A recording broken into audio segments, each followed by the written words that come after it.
Imagina só ter um tradutor universal, tipo aqueles de filme de ficção científica ali, no seu bolso. A promessa é essa, um mundo sem barreiras de idioma, na palma da mão. Mas será que a realidade já alcançou essa promessa? É isso que a gente vai investigar agora. Quem nunca, né? Passou por aquela situação de estar em outro país e travar? Não saber como pedir uma informação simples? Pois é exatamente para resolver esse perrengue que surgiram os apps de tradução instantâneo. Bom, e para a gente entender essa história toda, nosso roteiro vai ser o seguinte. Primeiro, a gente vai ver qual é a grande promessa por trás dessa tecnologia. Depois, como esses aplicativos realmente funcionam. Aí a gente dá uma olhada no cenário atual, vê o que os usuários de verdade estão achando disso tudo. E para fechar, a gente pensa um pouco sobre o futuro da comunicação. A ideia é realmente fantástica. Conversar com qualquer pessoa, em qualquer lugar do mundo, sem se preocupar com o idioma, é a grande promessa da interpretação automática. Basicamente, a tecnologia que está aí para derrubar as barreiras que separam a gente. E olha, só para ficar bem claro, a gente não está falando só de traduzir um texto que foi digitado. A interpretação automática é outra coisa. Ela escuta uma voz e fala em outro idioma quase em tempo real. É para permitir um bate-papo, uma conversa de verdade. É um poder e tanto, né?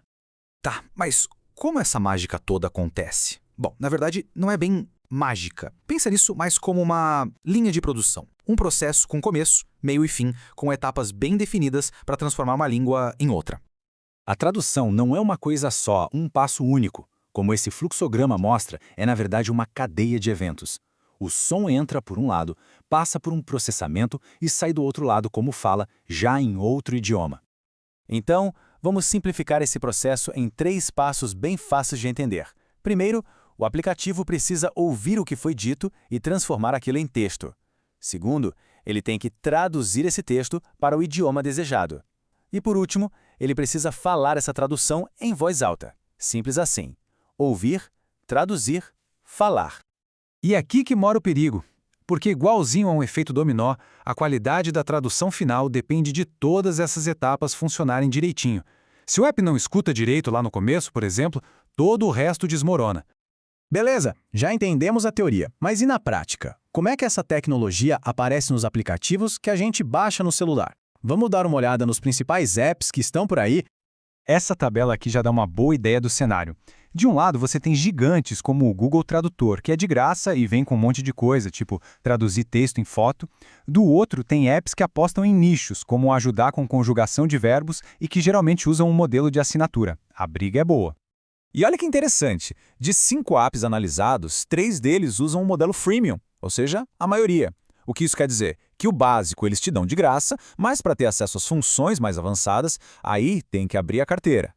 Agora, vamos para a parte mais importante. Afinal, a tecnologia pode ser incrível, mas ela só importa de verdade se funcionar para quem usa. Então, o que as pessoas estão achando disso tudo? A gente mergulhou em milhares de comentários para descobrir. E olha, o feedback da galera é bem claro. Esse gráfico mostra sobre o que as pessoas mais falam. E tem um empate técnico no topo da lista. Desempenho, ou seja, se o web trava ou não, e a qualidade da tradução em si. O resto vem depois.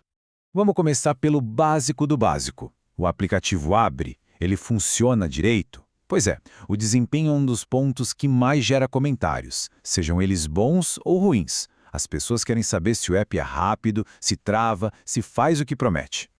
E nesse quesito, a coisa é bem 8 ou 80. Não tem muito meio termo. Ou as pessoas amam, dizendo que é rápido e eficiente, ou elas odeiam, falando que é lento e cheiro de bugs. De um lado, o entusiasmo é tão grande que alguns usuários chegam a comparar a tecnologia com nada mais, nada menos que a descoberta do fogo, algo que muda tudo. Mas, do outro lado, vem a frustração total. Sabe aquele momento em que você mais precisa do aplicativo e tudo que aparece na tela é uma mensagem de erro genérica? Pois é, a tecnologia te deixa na mão bem na hora H. Certo, digamos que o app funcionou, não travou. A próxima pergunta é óbvia. A tradução é boa? E essa é a segunda grande preocupação de quem usa. E aqui existe um abismo, às vezes, entre o que a gente espera e o que a gente recebe. Todo mundo quer uma tradução que soe natural, que entenda gírias, mas o que a gente encontra, muitas vezes, são frases literais, meio esquisitas e aquela famosa voz de robô. E claro, para fechar a lista de grandes temas, vamos falar de dinheiro. O preço dos serviços é um ponto bem sensível, principalmente naqueles aplicativos do tipo freemium. E o ponto que essa citação levanta é muito bom. O problema, para muitos, não é nem pagar por um serviço. É a sensação de estar sendo forçado a isso, sabe? De que o aplicativo te limita de propósito só para te empurrar para a versão paga. Então, depois de olhar para a promessa, para a tecnologia e para a opinião de quem usa, qual é a conclusão? Para onde tudo isso está caminhando? Para a gente amarrar as ideias, o resumo da ópera é o seguinte: a gente tem em mãos uma tecnologia poderosíssima, mas que ainda está em evolução. E ela vive num ciclo. Os desenvolvedores lançam algo, os usuários usam e apontam as falhas de desempenho e qualidade, e isso força os desenvolvedores a melhorarem. É uma promessa que vai se aprimorando a cada crítica. E isso tudo nos leva a uma última pergunta, que dá o que pensar. Será que um dia esses aplicativos vão ficar tão bons, mas tão bons, que a gente não vai mais precisar aprender outros idiomas? É uma questão que pode mudar para sempre o jeito como a gente se conecta no mundo.